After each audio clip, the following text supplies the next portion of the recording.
Hey, you. Yeah, you. In case you hadn't heard, your favorite Renegade Sports Media Group has its own Patreon. Go to patreon.com/Vendetta Sports Media to support our efforts to continuously bring you sports, gaming, and other media coverage as only we can. We've got 4 different membership tiers. For $3 a month, we'll give you a simple thank you on our Patreon site. For $6 a month, you get a thank you and you get to become a recruit in Jackson Law's Vendetta University Gaming Series.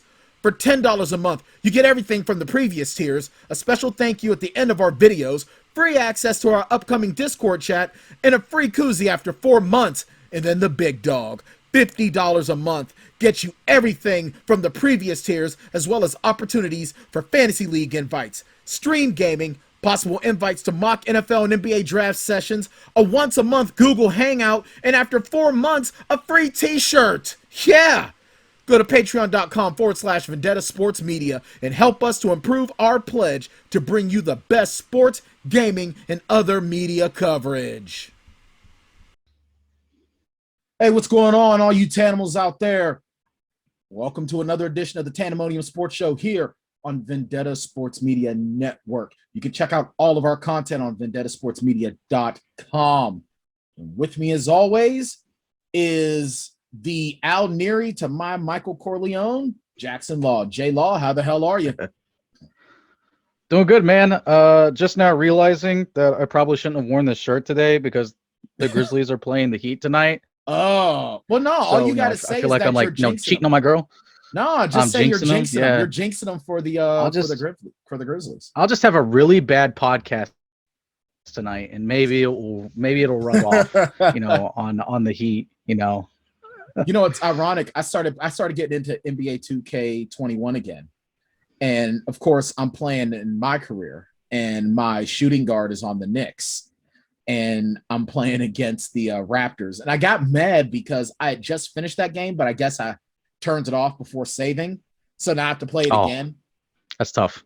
But I'm still crushing like I did in the last game. So it's like, yeah, okay. I just made sure to save and quit instead of just turning it off and think, oh, I'll just turn it back on and everything will be right the way it was before.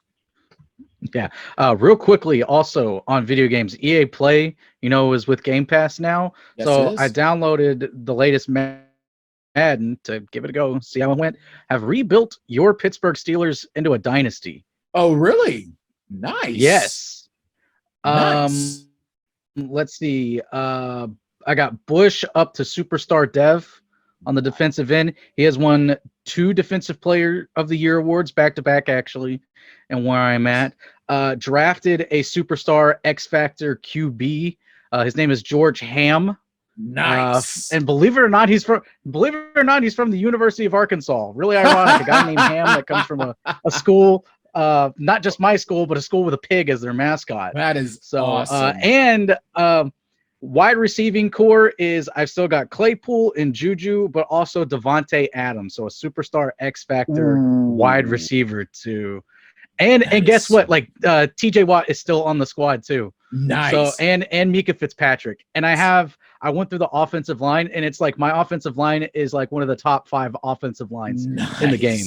And I still coming into the season, because I've won back-to-back Super Bowls, it's to the point now where I can just simulate, not touch anything, and we're winning 12, 13 games. Mike Tomlin won Coach of the Year, back-to-back Super Bowls right now. It's pretty much set, and I still got like $20 million going into the offseason in my next offseason. So it's like I've done my job. It's time to move on to the next one. So that is awesome. You're welcome. Thank you. The Pittsburgh Steelers, hit me up. Call me, hire me. I'm free. Who needs Kevin Colbert when you got Jackson Law in the case? Hey, I guess that means that Trey has to quit trash talking you about your NFL head coach play. Hey, my head coach series is great. 13-3. Harry V taking the Buffalo Bills back to the promised land. Nice.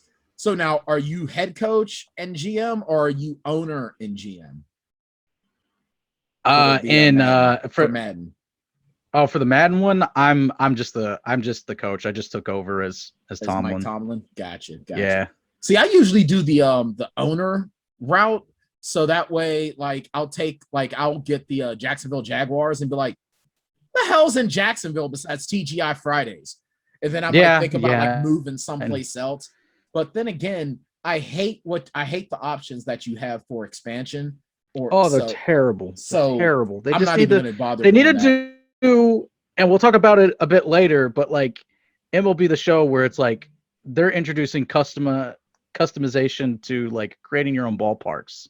Yeah, which means that you can bring back what's in the old Madden games. Yeah. So we'll talk about that a little bit later, further down. But right now, we've got a special guest coming up here on the Tanndemonium Sports Show because we're gonna talk. The NHL is still going on. Major League Baseball opening. We finished up the first week of Major League Baseball. The first weekend, we already had a brawl, Jackson Law, but my Cardinals, yeah. But we still have NHL going on, and right now we have Vendetta Sports Media NHL correspondent Emma Brown, special guest on the show. Emma, how the hell are you? I'm pretty good. How are you? Another day in paradise. I'm feeling a little bit miserable, though, that a lot of my television viewing today is older than you are, and it makes me feel really old. Can you guess how old I am? You're early 20s. If you're 5 minutes old, you're only in your early 20s. I'm not even 20. Damn, I feel old as. I'm old enough to be your dad. I'm old enough to be Bridget's dad, and I'm old enough to be your dad. Like that's crazy, and it's annoying too. Because of the 4 movies that I've put on today, only one was made before I was born, and that was Godfather 2, and then Godfather 3, and then The Bodyguard, all came out in my youth. So it's like, damn. And you want to know the worst part? I've only seen one of those movies, and it was for school. Which one? Godfather. Well, at least they're teaching you something. So Emma, we got the NHL trade deadline. We're 6 days away. Yeah, every day I get more and more nervous for it. All right, so why is that? So break it down to us right now, because right now the NHL salary cap, the flat cap, we're sitting at about $81.5 million. What are some of these teams able to do with this? There's not a lot of teams that have like a whole lot of flexibility. That I don't know if that made sense, but everybody's going to have to be very delicate, I guess, in trading and moving people around, and people are going to have to be put on long-term injury reserve, whether they're long-term injured or not, because put on long-term injury, it opens up the salary cap, and there are a lot of injuries, like Aaron Ekblad just snapped his leg in half. He's the captain for the Panthers. It's tough. So it's bad enough he plays in Florida, but now his leg is like basically fell off. Playing hockey in Florida. Yeah, Florida should not have hockey teams. Anyway. Yeah, like seriously, how the hell do you have hockey in Florida and in Arizona? Like, what planet does that make sense? I don't even get hockey in California. At least the Florida teams are like okay. Yeah, the Lightning just won a cup. Yeah. So yeah, I give them that. And the Panthers are like 3rd or 4th in the league right now, so at least they're like proving to the rest of the world that they can play hockey. Arizona sucks. Anyways. Yeah. So yeah, there needs to be a lot of like injury places filled. Aaron Ekblad and Anders Lee, who's the captain for the New York Islanders, tore his ACL, and so he's out for the season. Yeah, and it's going to be mostly just like a push to the playoffs because everything is so close this season because there's games every night and most teams are playing every other night.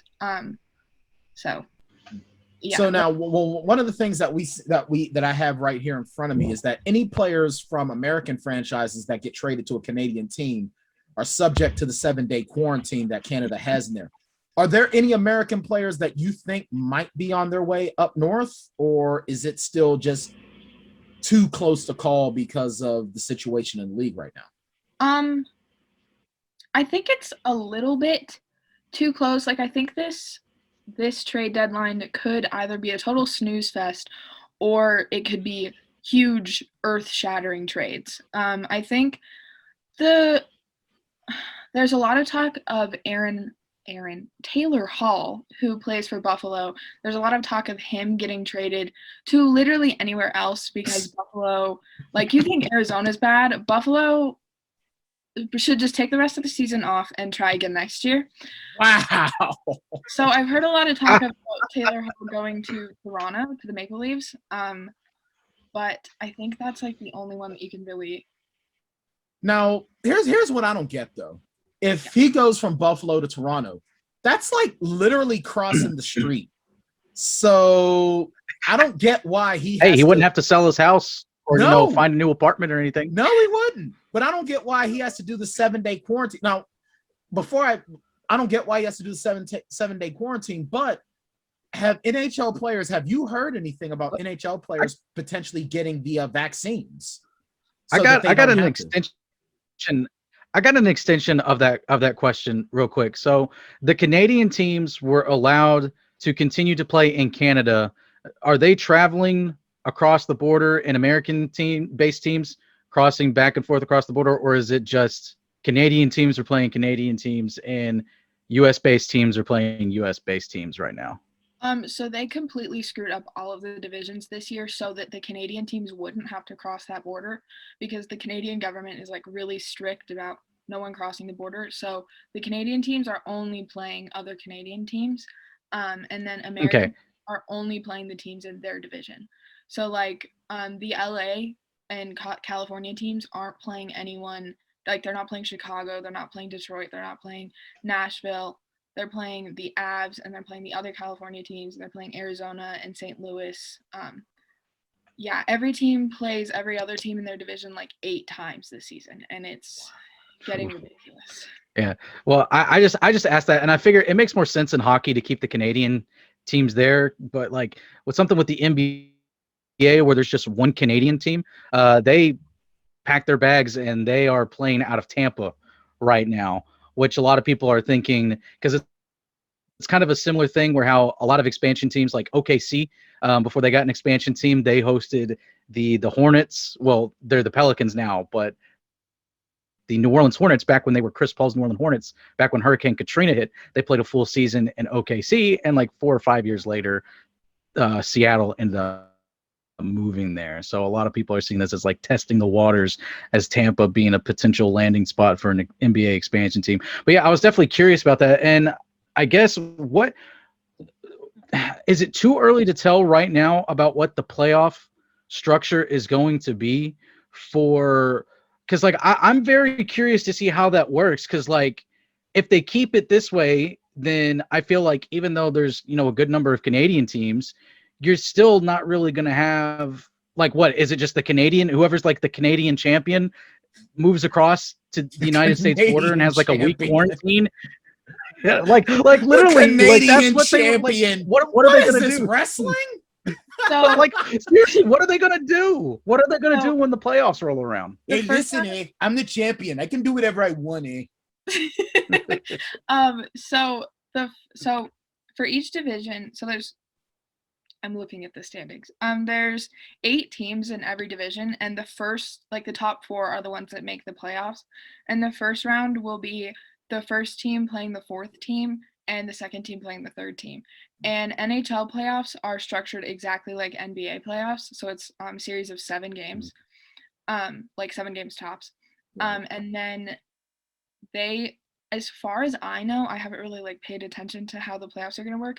That I'm sure Andrew knows. Because Andrew knows everything. As far as I know, I think they're planning on not all of the restrictions, but there being less border restrictions so that the Canadian teams can travel, but they'll probably do something similar to the NBA where they'll be hosted by another city. I know there was talk of moving like the entire Canadian division to host cities this season, but they decided not to do that. So yeah, and I am pretty sure that the Stanley Cup is not going to involve any Canadian teams, but that's just my opinion. Well, let me ask you this then, and I was starting to ask this previously. Has there been any news about any of the NHL players getting any of the vaccines, Moderna, Pfizer, or Johnson & Johnson, so that they can have a little bit more freedom?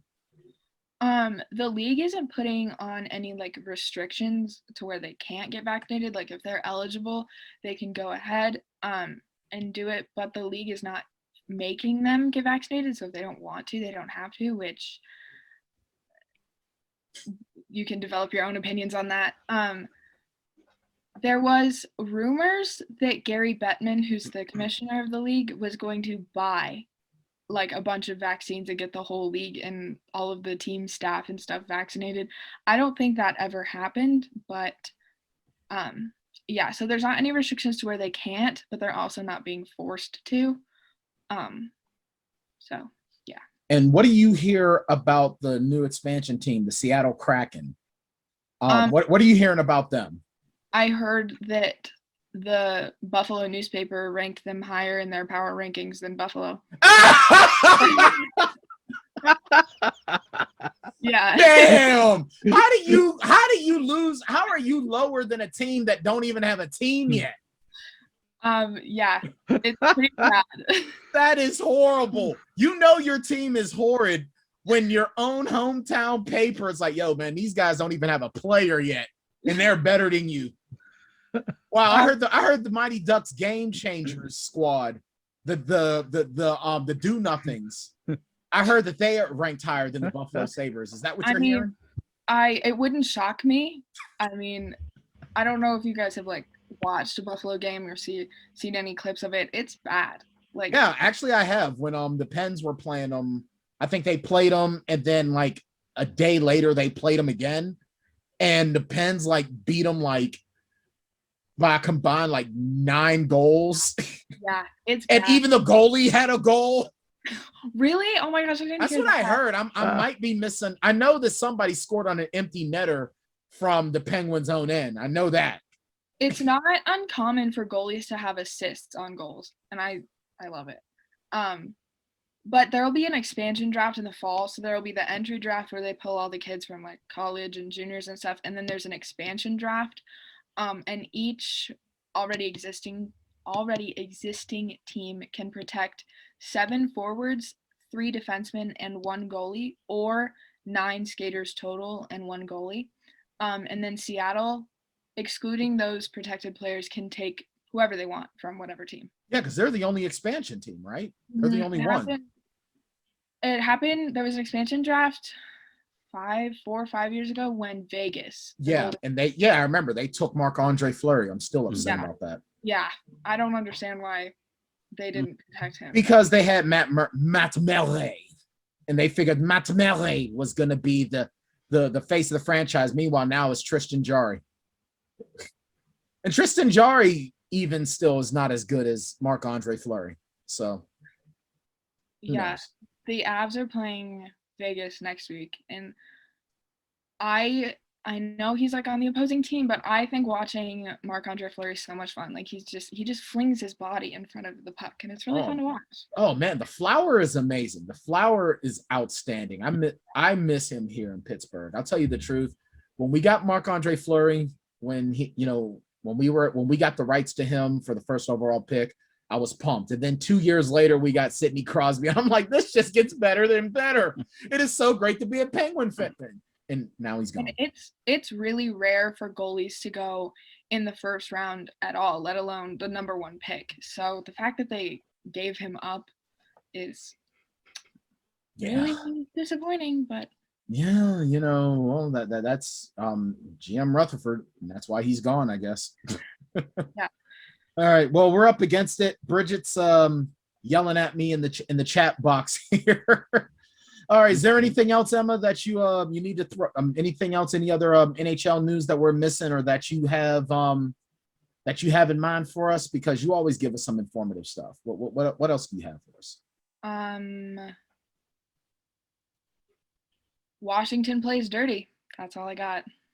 Yeah, even I know that. And I'm a casual NHL fan. Oh yeah. Yeah, I'm not. Yeah, Tom Wilson can suck it. Alexander Ovechkin, I begrudgingly give you praise as a good player. I still don't think you're better than Sidney Crosby. Maybe that's just the homer in me. And I don't like your face. So there's that. Yeah, the Caps are playing the Islanders tonight, and the Islanders are one of my favorite teams, and I'm really nervous that somebody's going to get hurt, so.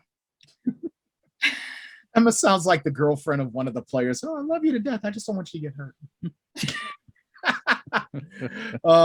Emma Brown, it's always great to have you on here talking NHL. We'll see you in 2 weeks because we're going to have your NHL counterpart, Andrew McGinnis, a.k.a. the Beer Man, on here next week. So we will see you next week, and definitely can't wait to have you both on here. We can start talking NHL playoffs, which to me is still one of the, like, NHL playoff hockey is probably one of the most fun aspects of sports. If I had to rank it, I would definitely say NHL playoffs is right up there with excitement with NFL playoffs.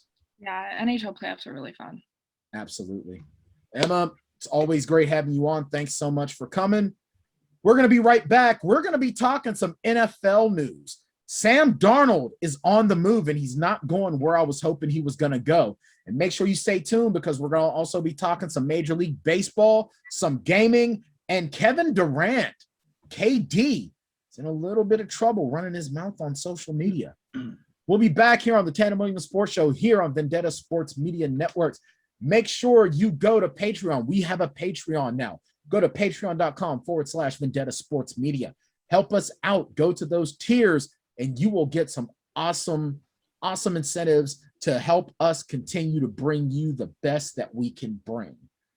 That being said, we'll be right back here on the Tanndemonium Sports Show. The following is brought to you in partnership by Symbol. Symbol is a new sports marketplace where you can trade shares of professional teams like stocks. You love sports. You interested in fantasy sports without the weekly annoyance of fantasy league upkeep? Then Symbol's the app for you. With Symbol, fantasy sports is going to a whole other level. How it works is simple. You buy Symbol shares for your favorite sim teams on the app. When your sim team wins, you get automatic cash deposits, and you don't lose any money when they lose. That's it. So if you follow trends across football, basketball, and baseball, and you think your team is a sleeper, simply invest in your favorite sim teams on Symbol and watch your virtual portfolio prove you right or wrong. And if you want to get in on the action right away, Vendetta Sports Media's got you covered. Go to symbol.app/Vendetta and use our exclusive promo code Vendetta, and you'll get a $10 bonus when making your first deposit. Symbol, taking fantasy sports to a whole other level. We're back here on the Tanndemonium Sports Show here on the Vendetta Sports Media Networks. Make sure, if you are a big fan of fantasy sports, but you want nothing to do with upkeep in a team per week, why don't you just buy sim stock in your favorite teams? Just go to symbol.app/Vendetta. And when you put in our promo code Vendetta with your very first deposit, you will get an additional $10 credit. And how Symbol works, it's absolutely simple. It's like playing the stock market. The teams in the NHL, the Major League Baseball, the NBA, and the NFL, NHL coming probably next season, they all have a worth of stock. However much their stock is worth, you put that much money in, you get one share. So let's just say my Sim Jets are $20 a share. You put $40 down, bam, you get 2 shares. And you know what? When these teams win, you get paid. Simple as that. No risk. Go to symbol.app/Vendetta. And with our promo code Vendetta on your first deposit, you get $10 credit.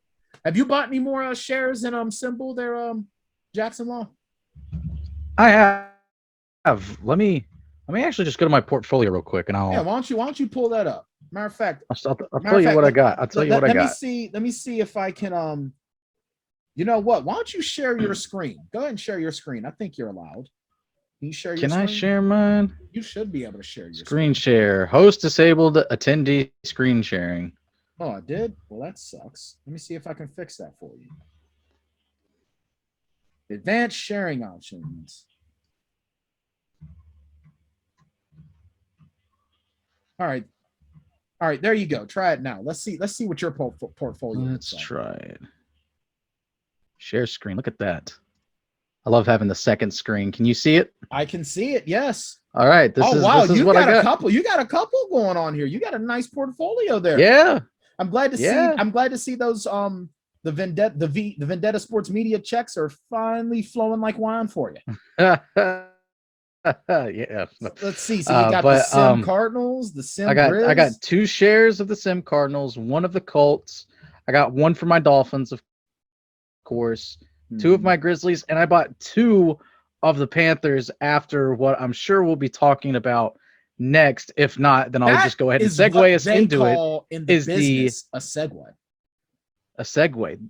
Sam Darnold going to the Panthers. When I heard about that, I hopped on it and got me 2 shares. Now, how much Sim Panthers, were the Sim Panthers worth before Sam Darnold was traded? How much were they worth? Do you remember? They were worth about 20. They were worth around 26. Right now it's almost 30. Yeah. That's what's up, man. That is what's up. That, like I said, now, and you know what? What's funny is that my Sim Jets, they've gone down to 26.56. I only have 1 share of the Jets. I'm not good. I'm not a great symbol guy. But the thing is that, well, you and I are in different situations. So, it's all good. It's all good. Doesn't mean that I don't care. It's just that I'm not able. That's all there is. But yeah, so let's go right into it. The New York Jets have traded quarterback Sam Darnold to the Carolina Panthers. Now, he was traded for, do we have that information? Do we have it? Bridget, can you find that? What did they give up? Okay, so the Panthers gave up it was a 2nd round pick.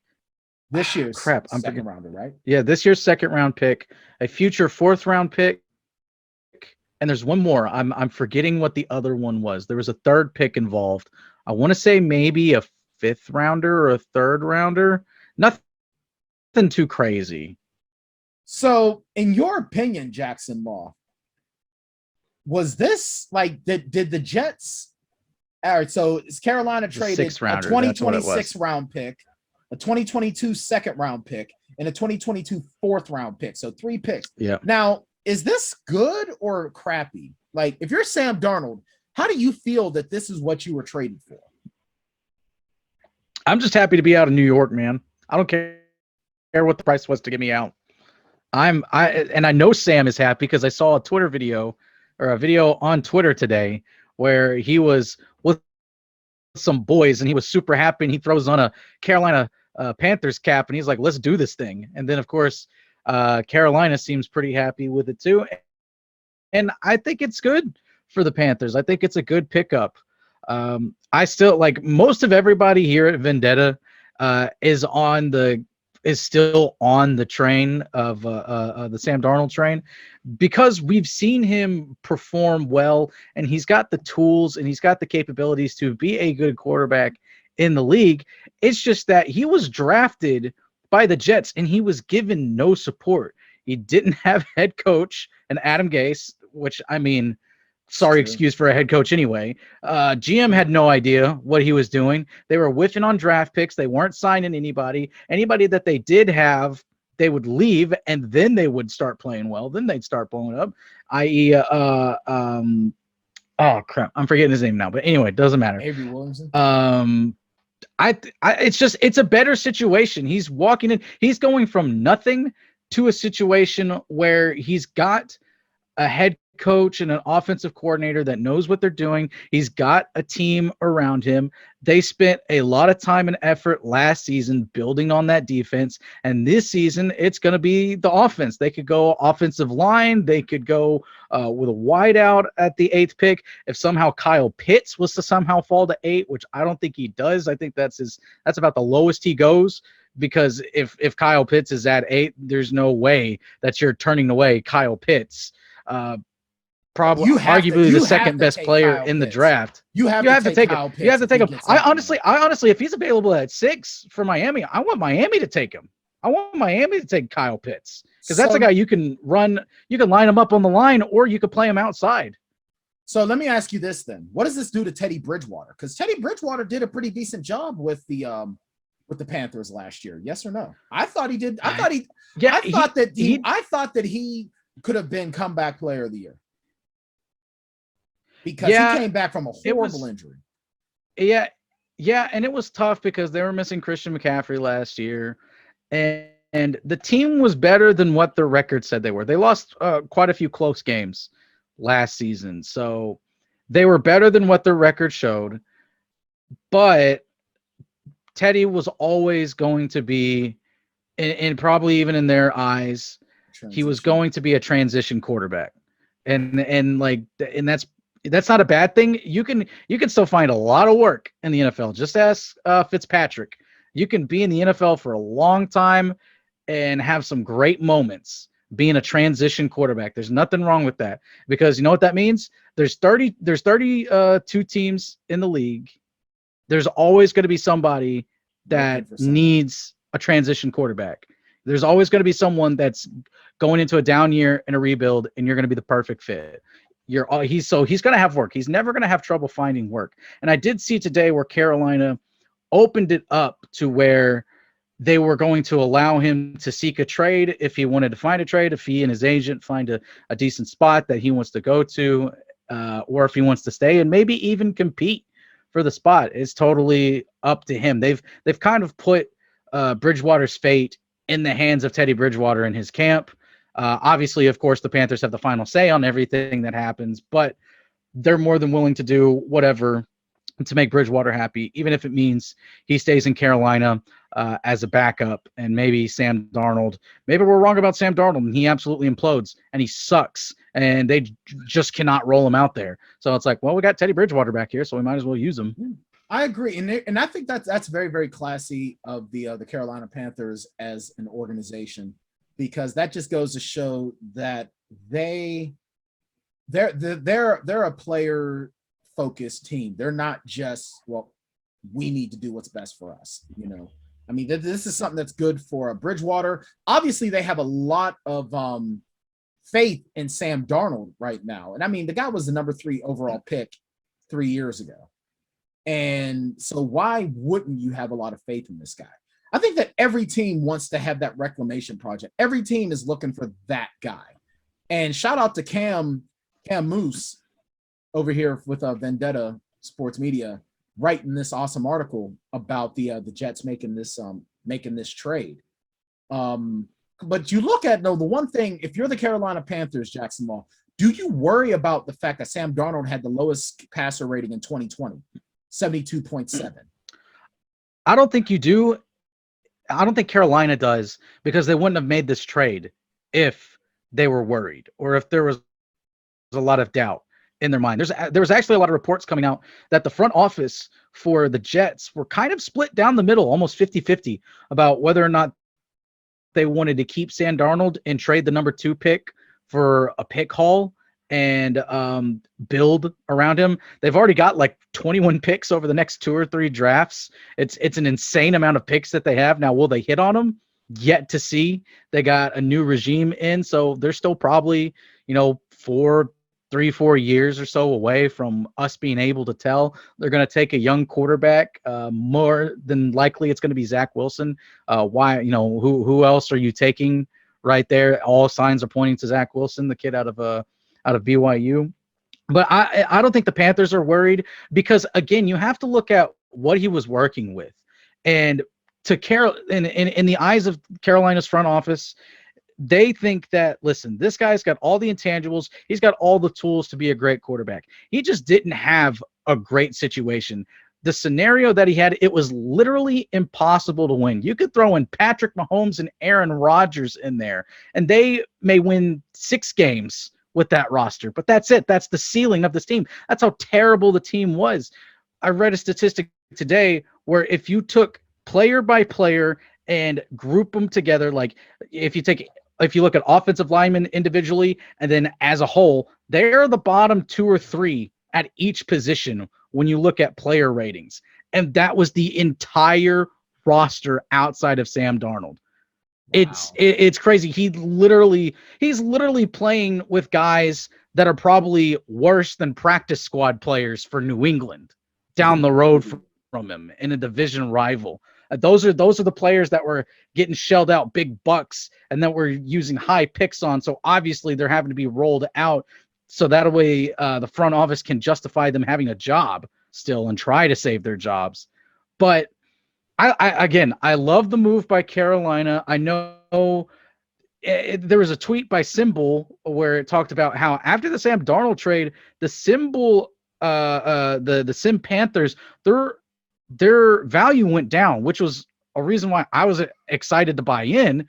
Was it went from about where it is now, close to $30 a share. It went down to like $26, $25 a share by the time that I was able to buy some. And then now it's rebounded, of course, because I honestly think most of it has to do with people from Vendetta probably buying them, because we're all big Sam Darnold believers. And that at one point on the day of the trade, they were the fourth cheapest team in the league.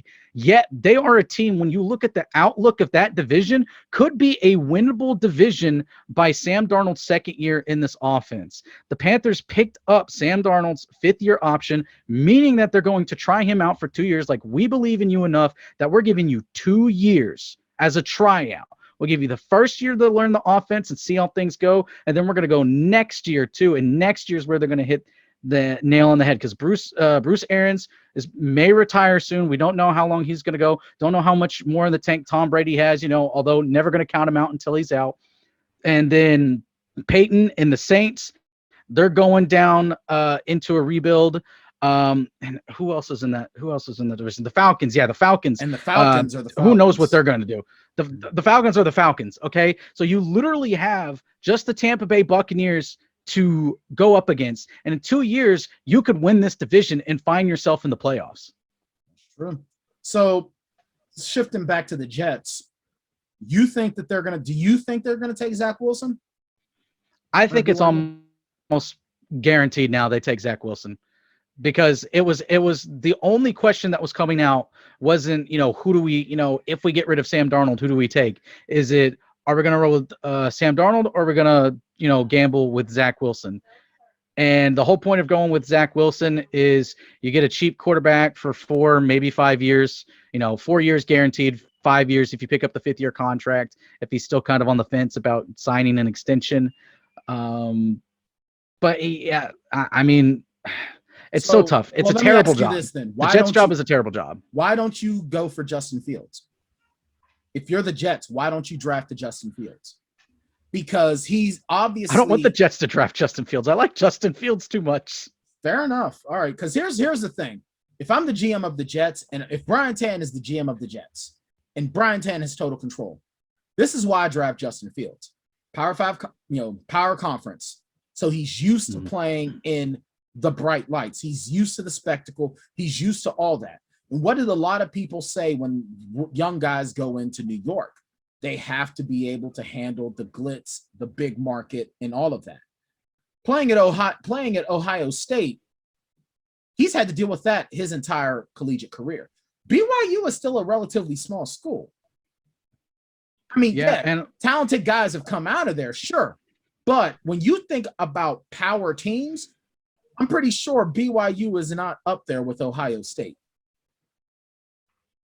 Yeah, and it kind of goes back to something. I'll bring in another article that was written by Trey today, or was published by Trey today, and it's his draft mailbag series that he does weekly. And I asked a question that was kind of like similar to what you just asked me, and the entire question that I asked specifically was talking about, where the Mac Jones hype was coming from. Mac Jones, quarterback out of Alabama, really was like 5, actually probably started out as 6 until we saw Kyle Trask explode at the end of the year, and kind of seen more tape on him, and people aren't too sure about Kyle Trask anymore. So Trask out of Florida is probably falling out, but now Mac Jones had a great season at Alabama. Obviously winning the national title. I asked the question where the Mac Jones hype came from all of a sudden, and then I asked Justin Fields was the consensus number 2 quarterback in the draft for most, if not all, of college football season, but now some people have him as the number 5. They have Mac Jones and Trey Lance going above Justin Fields. They have Justin Fields falling out of the top 10, where he's arguably the number 2, if not the number 3 quarterback in this draft class.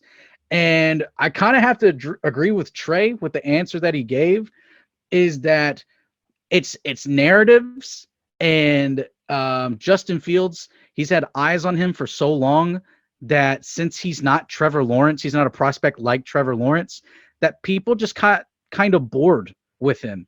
And this hotshot quarterback from BYU, and then someone from a huge Power 5 team like Alabama in Mac Jones, they're the hot commodities. They're the ones that people, since they're needing to spice up their takes, they need to get views and stuff like that. So Justin Fields is getting pushed to the wayside a little bit, and people are talking about his character issues, even though Mac Jones has 2 DUIs and Justin Fields, I don't think has even heard a fly, but a lot of we both know what that's all about, though. Yeah. We both know exactly. And then, of course, all about.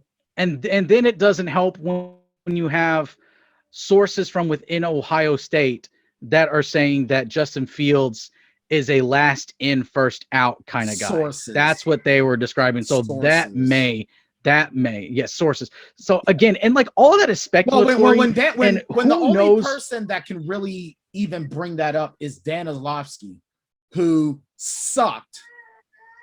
I'm sorry. He was like he's just horrible. Yeah. He's about the only guy in the. I'm sorry. Go ahead. Yeah. I was just going to say, you mentioned Dan Orlovsky. He's the only guy that's defending Justin Fields in the media anymore. He's like the last guy on that hill. Yeah. Now he is, because I know that's what.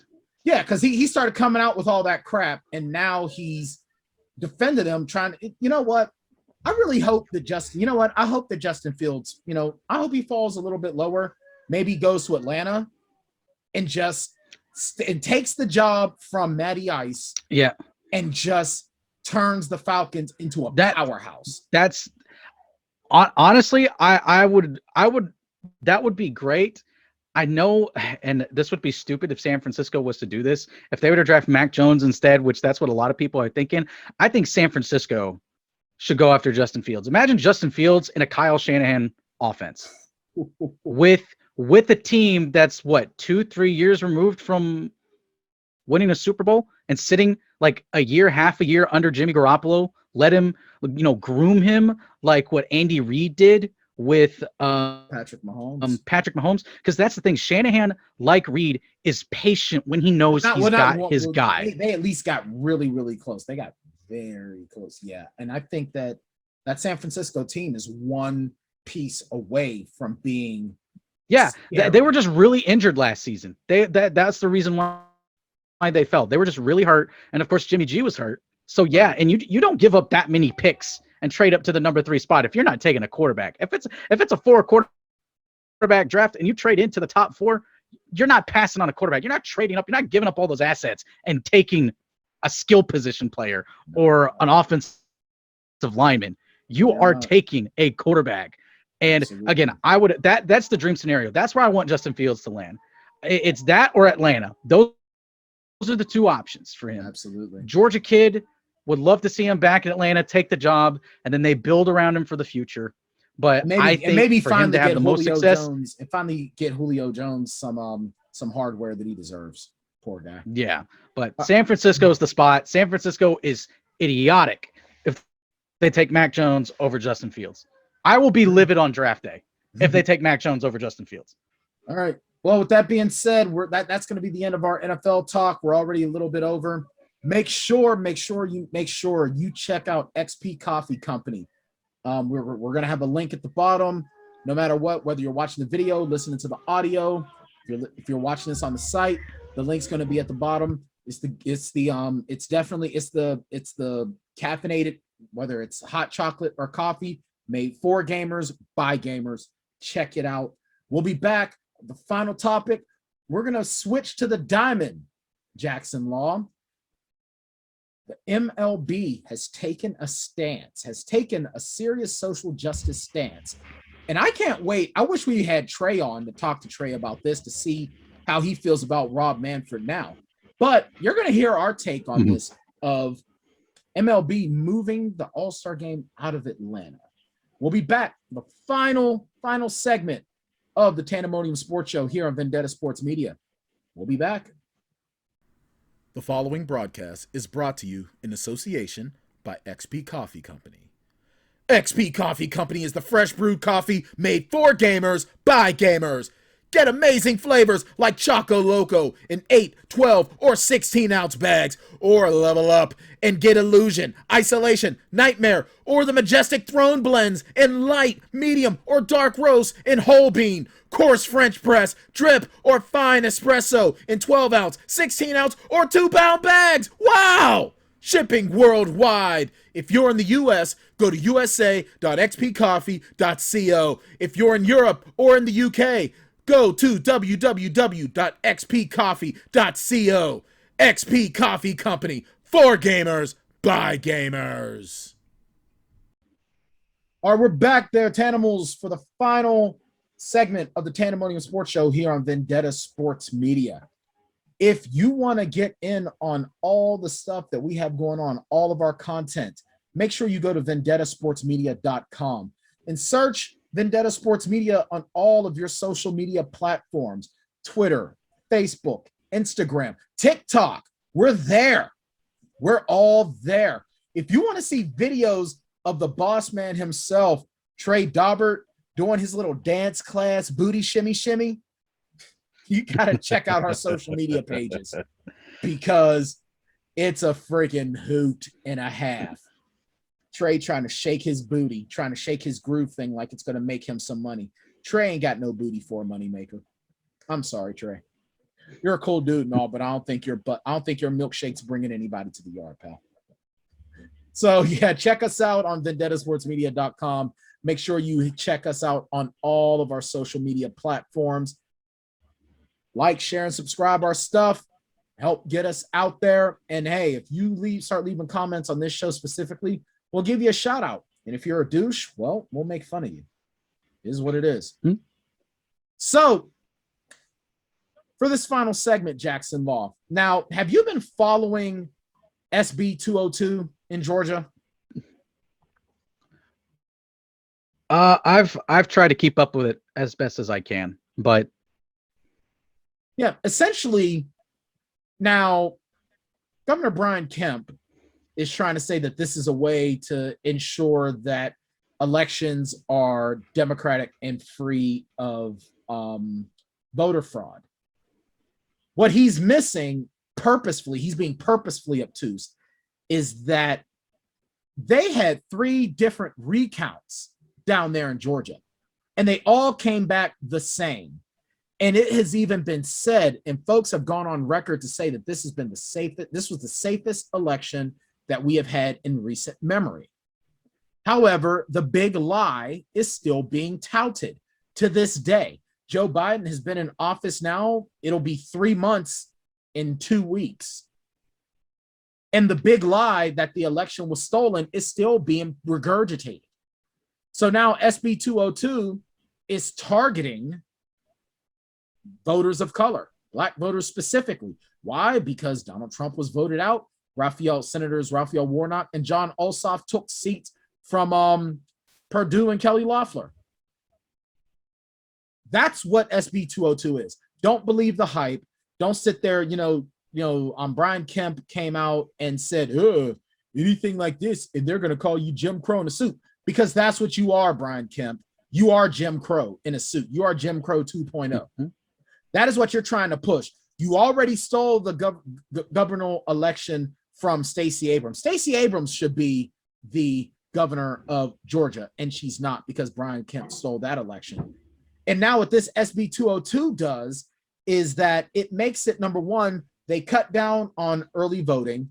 They cut down on drop boxes, not to mention the fact that voting for souls, where mostly voters of color would go and vote after church, they can no longer do. And they are making it illegal to pass out water and snacks during illegally long voting lines, which should be illegally long voting lines. And of course, the former Yam in chief is, sucking it all up and happy about, this thing getting passed. But him and his fellow crybabies are super mad at Major League Baseball because Rob Manfred, the commissioner of Major League Baseball, has moved the All-Star game from Atlanta. This is the biggest, I think, Jackson Law, of a series of moves, of corporate moves against this legislation that was signed into law, but literally behind closed doors. And when an elected official whose job it is to oversee signings of this magnitude was arrested and is now being charged with a felony for trying to do her job. But I digress. This is not a politics show. And this is what Manfred had to say. Quote, over the last week, we have engaged in thoughtful conversations with clubs, former and current players, the Players Association, and the Players Alliance, among others, to listen to their views. I've decided that the best way to demonstrate our values as a sport is by relocating this year's All-Star game in MLB draft. Now, furthermore, Major League Baseball fundamentally supports voting rights for all Americans and opposes restrictions to the ballot box. In 2020, Major League Baseball became the first professional sports league to join the Nonpartisan Civic Alliance to help build a future in which everyone participates in shaping the United States. End quote. Jackson Law, your thoughts? All right, so I'm trying to read up more. There's a couple of good Washington Post articles that I found, and I'll make sure to say the names of the authors of them, just to give credit where credit's due, that talk about this. And so I'm gonna play devil's advocate a little bit here for the sake of conversation, okay? Because you and I we agree on most of everything. So, and I agree with a lot of that you said, and I'm gonna play devil's advocate for the sake of this. So there and then just like being as a person that obviously I don't live in the state, so it doesn't personally affect me, but obviously that's not going to stop me from paying attention and causing out things that I see that are wrong. Well, one thing I'll say about that, and you know what, Bridget, why don't you come in here? You're a young voter, and this is the type of thing that could affect you as well as a young voter. And I'm gonna let you finish that point, but the one thing that I will say, Jackson Law, is that other states have also started to pass their own legislation along the lines of what Georgia's doing. No. So it could be coming. I'm saying that's why coming to Arkansas. I'm sure. So.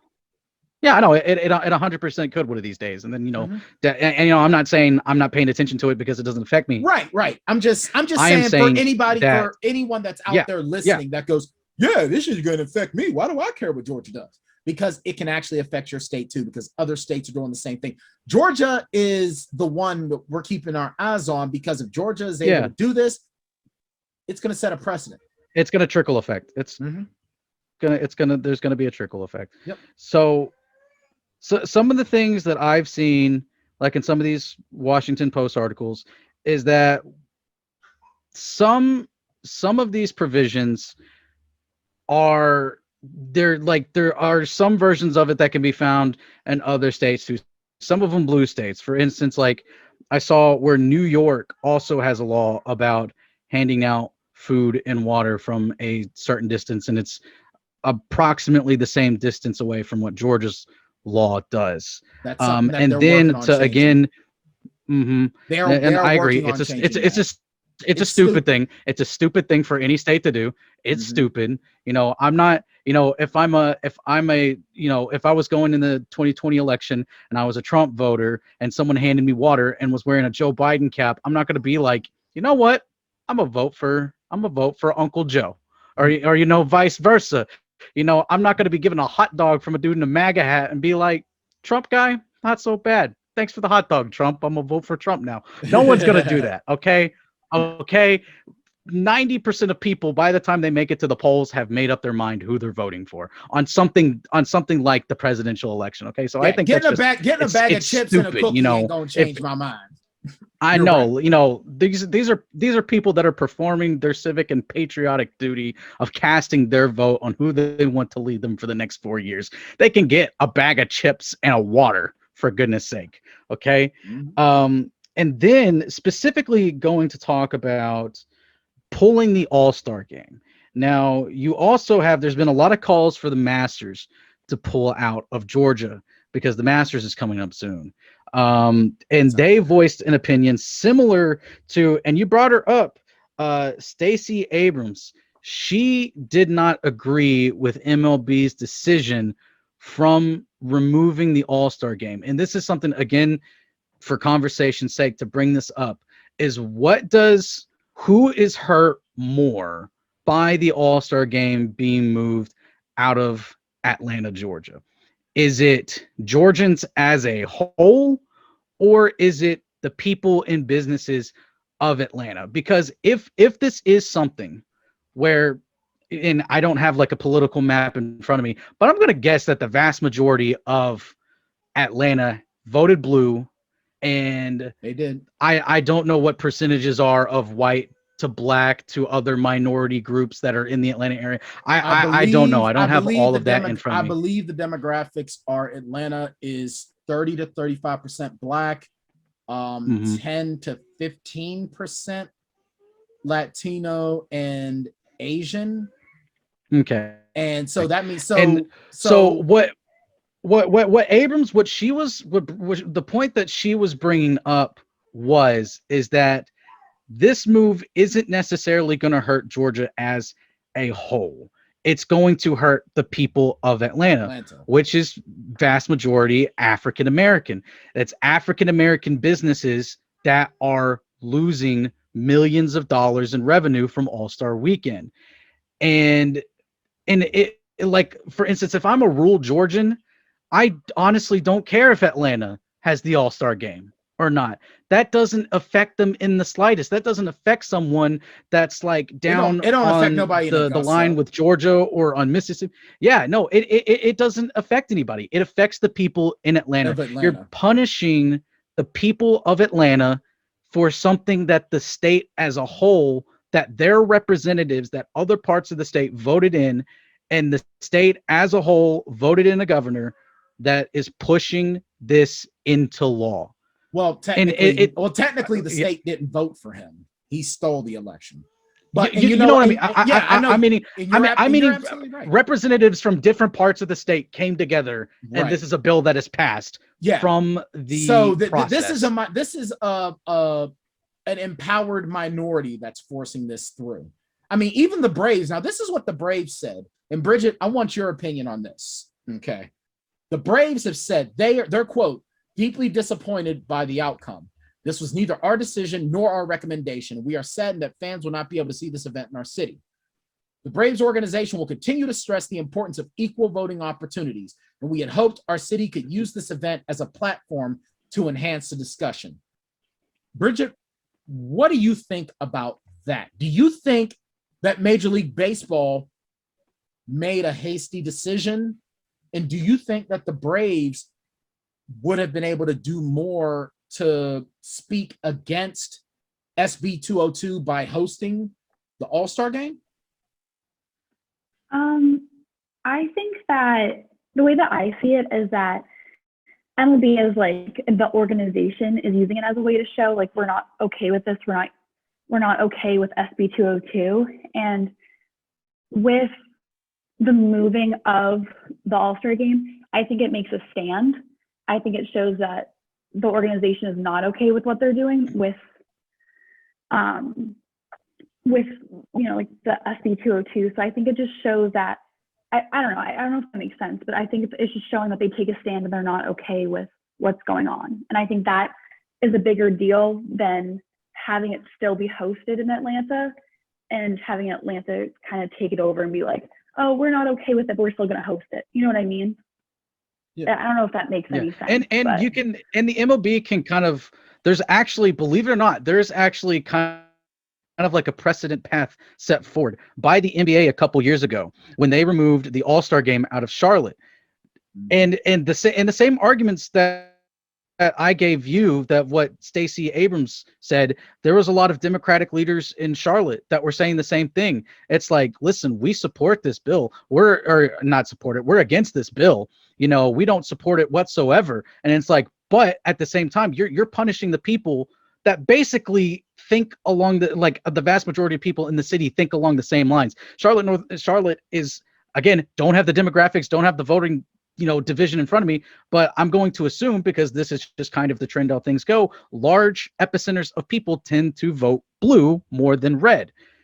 What the NBA did is they took it away. They took the All-Star game away, but then a couple years they came right back and gave it back to them. They took it away as to prove a point that, you need to fix this. We don't agree with it. We're a private business. We can do this. So we're going to pull our All-Star game and put it somewhere else. And a couple years they brought it back. The MLB can do the exact same thing with Atlanta.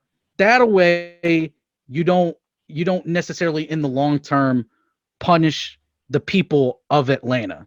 And then you make enough of a stand to make a short-term change in a sense that you keep the conversation going. It's a shock factor way to make a stand and get the conversation continuing. And then in a couple years, if it's like rewarding isn't the right word, but you know what I mean? It's almost like you guys were supposed to have it. We took it away to make our stand. So we're going to give you this. We took it away so that way we could tell the country how we as an organization and as a business felt.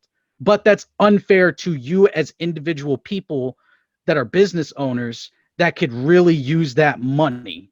So we're going to come back around in a couple years. We're going to have the All-Star game in Atlanta. And who knows, maybe it'll even be better for those people because there won't be massive COVID restrictions, even though I think Atlanta's opened up a little bit more, but give them a couple years, life is probably going to be back to whatever the word normal is when talking about life.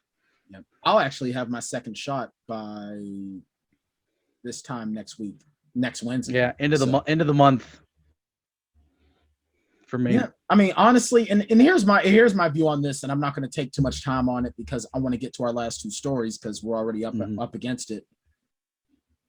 I think that you can take a stand against SB 202 without punishing the city of Atlanta. But I think that if I'm Rob Manfred, what I do is I sit down with Stacey Abrams and I sit down with, individuals, the hierarchy of Atlanta. Leave Brian Kemp out of it. F Brian Kemp. To hell with that guy. But I talked to the mayor of Atlanta. I talked to Stacey Abrams. I talked to that leadership group that are fighting this. And I say, how can I help?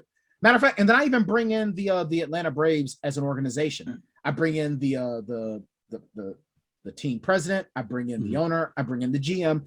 And I bring in like a player representative. And I say, okay, what can we do to help you fight this? How can we help?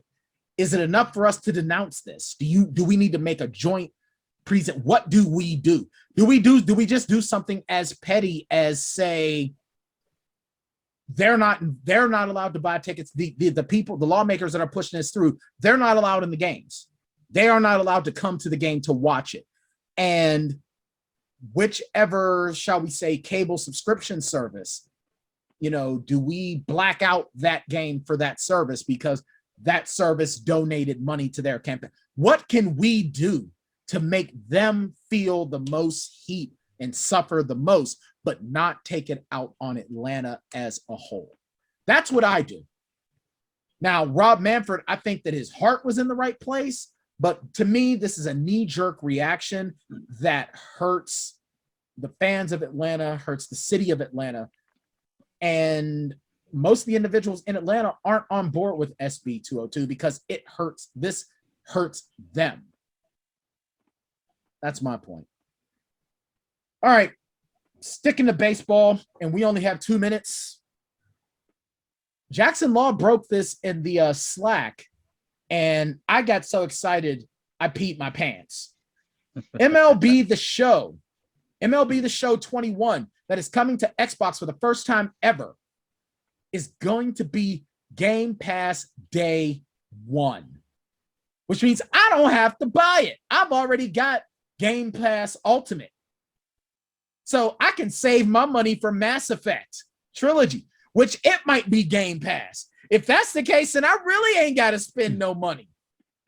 And Nick Capria wrote out, for those that don't know, and if you don't know, it means you're living in a rock or you're just not a gamer.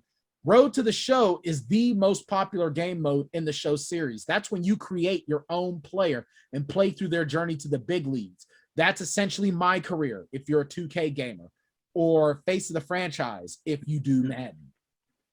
San Diego Studios, in association with Sony, they've implemented the two-way player feature, which basically means you can make a character like Shohei Ohtani, basically, or better yet, if you're an old schooler like me, Steve Nebraska. Who remembers The Scout? Who remembers the movie The Scout? Bridget, do you remember the movie The Scout with Brendan Fraser? I don't think I've heard of it. Jackson Law? I've heard it. I've probably watched it, but it's basically a story of a guy who Brendan Fraser plays this like world-class baseball player that plays baseball in Mexico. He's a pitcher, but he's also a power hitter. So you can make a Steve Nebraska if you want to be Shohei Ohtani, you can make him in this game. And you can also select archetypes.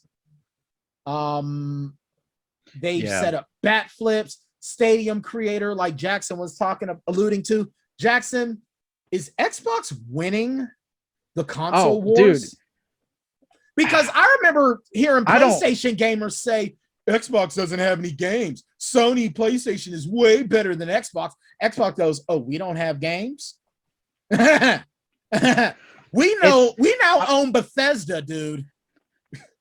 Dude, it's gonna be insane. Like 4 years from now, the games that are gonna be coming out, first party titles, day one exclusives, or even if they're not exclusives, just day one being on Game Pass. I pay for Game Pass Ultimate, which is like $15, which is Game Pass. You get Game Pass, EA Access, get EA Play, EA Access, EA Play, and Xbox Live Gold. It's like all wrapped in a nice, pretty little package. And you get it on PC as well.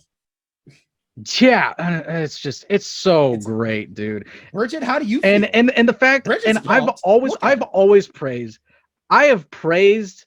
this company forever from the fact that they do something on here that's so great. For one, which this isn't even on, like, I don't even think 2K has this. Madden sure as heck doesn't. But you will be able to carry your progression over from current gen to next gen console. So I've got like the day one big fat black Xbox One. Okay. So I can start my player on there.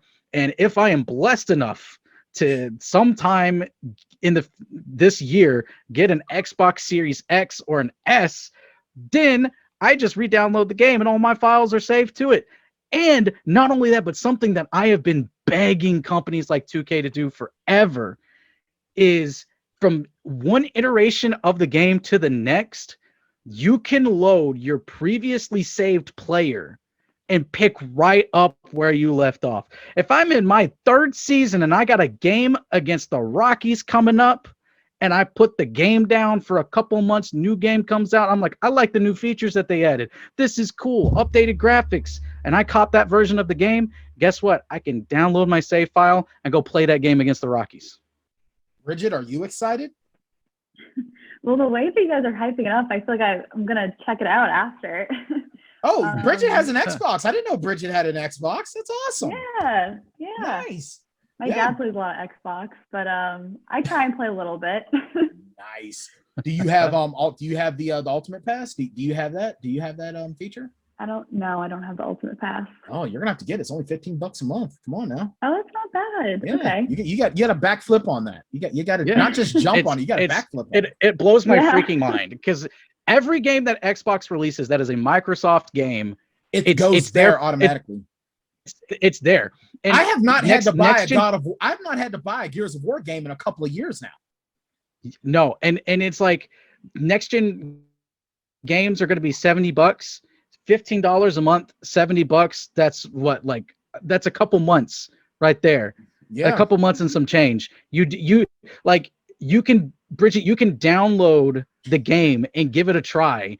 And if you're like, I'm garbage at this game, or this game sucks, then that's it. And if you're a casual gamer like me, it's not that big of a deal. It's like, all right, I'll play it for a bit. And if it's gone, hey, if I really like it, maybe I'll buy it.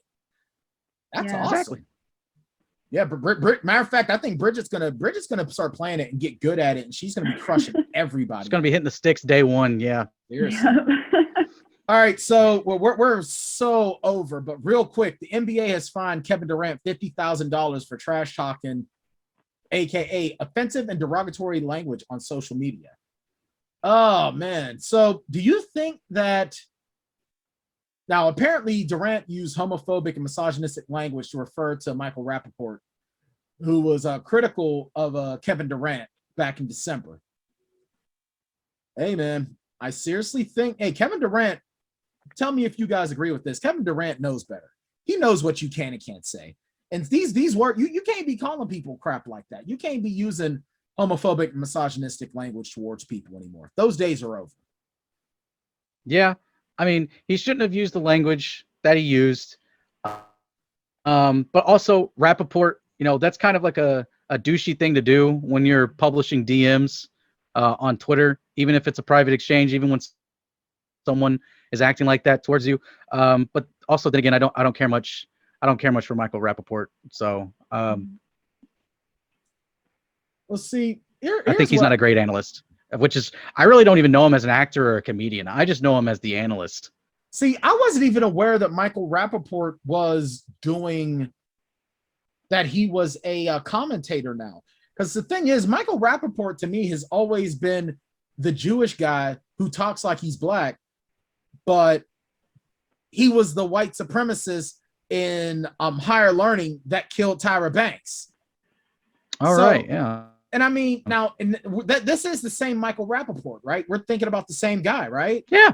Yeah, he's an actor. Yeah. Yeah, he was in the show that I watched, like Atypical. I had to Google him because I was like, is this the same guy that's in like this Netflix series? Because I was like, damn. Yeah. Mm-hmm. And the fact that he's making, now the thing is, Michael Rapaport has always been a loudmouth. He has been a loudmouth since he first came on the scene. And Michael Rapaport has talked trash on Michael Rapaport.